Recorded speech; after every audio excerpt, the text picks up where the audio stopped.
Guys, so today I got a selling video for y'all. It's of my Traxxas Mini Revo.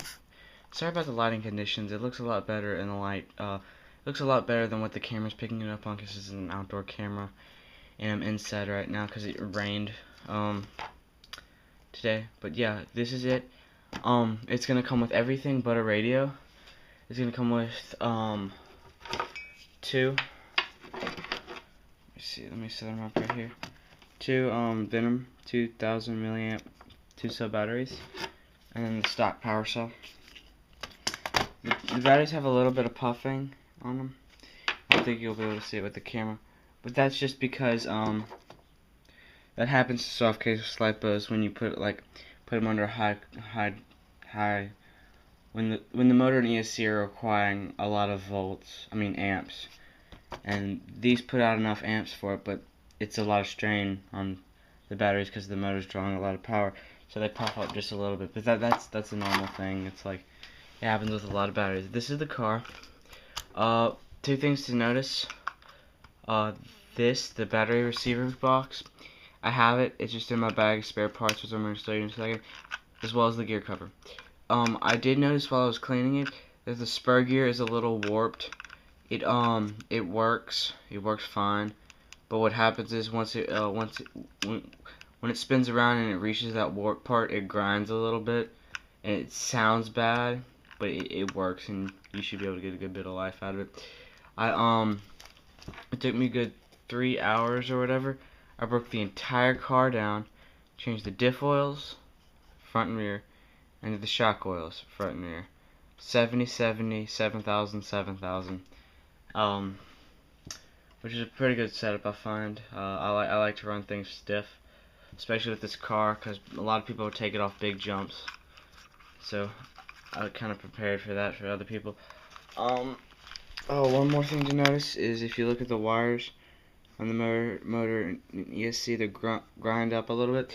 And what that was from is I would run it without the body, because with the body on, you get like an increase of like 10 degrees on the motor and ESC, because with the body on, there's hardly any room under there. So what I did is I'll drive it without it. These, I replaced them. They got ground up, and then the wires and these got ground up. The back post body mount, it's not in there. I lost the screws for it because it fell out. But I have a new one, and then I have the old one. The old one's fine. The new one's new. So, it has your typical wear from running. All e-revos, even the big ones, have this. The front bumper is ground up. That's flipping over, and it lands like that, and it lands on the bumper. The rear bumper, and a little bit of the rear bumper. Let me show you. The rear bumper right here at the bottom. It's ground up from doing the wheelies like so. You are gonna do them. There's no avoiding them. The backs of the wing mount, and then the back of the wing. Some of the top of the wing from flipping over and sliding. If you look here, right here, I tried to make like a little small wheelie bar off the wing, so that when it was riding the wheelie, it would hit these like small washers, opposed to the wing. That failed, so it's just a hole. Look at it, it's no big deal. The wing's still fine. The wings are flexible, so you go through a lot of them. But yeah, the car was torn all the way down, cleaned. There's a few parts that I didn't clean. One was the outer rear shafts. Those didn't get cleaned, but the fronts did. The fronts are actually new. If you watch them, if you're one of my subscribers, you'll notice that in my last video, I did an update, and I was just gonna say I was gonna get the CVDs, and I had to get the rear diff, ring and pinion. I got the rear ring and pinion, but I didn't get the CVDs because a friend of mine told me that like I should just stick with plastic, because the CVDs puts a lot more stress and strain on the rear ring and pinions. And so I loosened the slipper like he said and got the plastic. I looked at the rear, and I noticed that like even with all that torque, the drive shafts are still like almost new. And so I just got the plastic ones in the rear ring and pinion, and it fixed it all. I'm gonna ship it with the servo linkage disconnected, because I don't know what's gonna happen during shipment. and it might jar it or something, and you don't want that. You don't want a broken steering servo. But the steering servo works. Everything works on it. Right here, it's a little bad soldering job. What happened was is when I was driving it without the body, it flipped over and it pulled the wire, red wire out. And so I tried to just did the best I could to solder it so it's not a pretty solder job.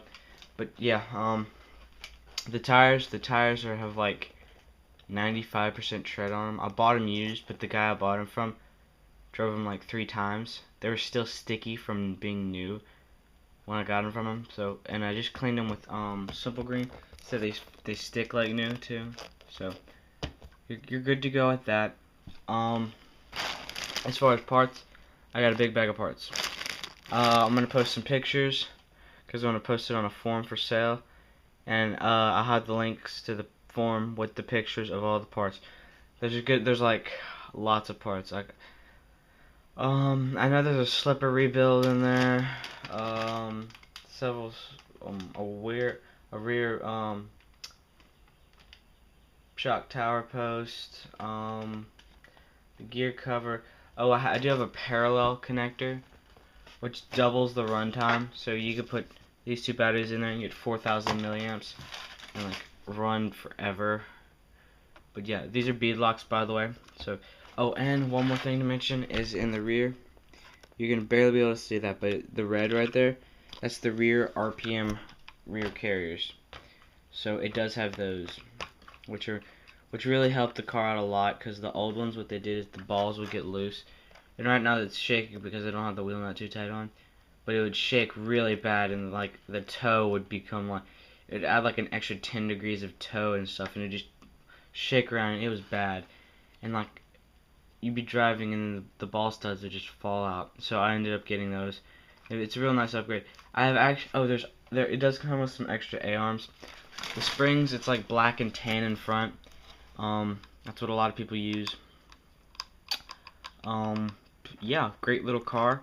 If you followed my channel, what actually ended up happening with this vehicle is I got it, I drove it a little bit, stripped the ring and pinion. Then I started like driving my bigger cars, and this one kind of sat there for a while, and then I got it fixed again, and then the ring and pinion stripped again, and then I played with my bigger cars again. Actually got a biggie revo, so this one kind of sat there for a while. I'm selling this along with my Team Associated 12R 5.1. I'll put a link of the video on that in the description, so you can check that out if you want. It's a 112 pan car, loaded with top of the line electronics, batteries, comes with some extra foams, 2 bodies, really good car, really good setup. One of the head honchos of my track, who's like he's a really good racer. He's raced for a long time. He set it up actually, and I bought it from him. So it handles perfectly. The only thing that could make it handle better is the driver, and I don't have the skill to do that. So, oh yeah, it's dirty right there. I forgot to clean the sides of the servo, but yeah, everything's clean. I checked the center transmission, all that. Oh yeah, I do need to tell you one more thing. Is on the gears and the diffs, what it is, I didn't have any black grease, so I put some oil, like 3-in-1 oil, just to keep the gears lubricated during transit and just sitting there. So like if it just rolls a little bit like this and whatever, it doesn't tear up those gears from them being just dry.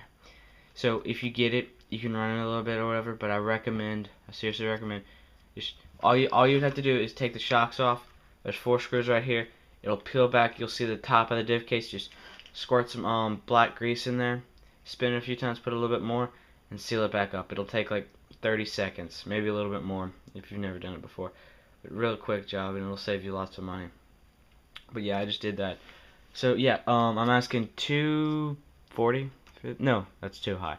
Let's go $230. Because what I do is I'm not charging shipping. Shipping is in the price. And so, if you've ever sold an RC car, shipping is a lot of money.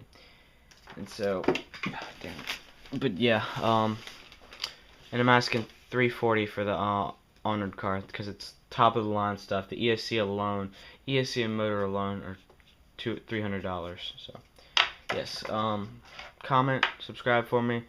This video shall be on RC Tech and RCNightmare.com. So, check those out.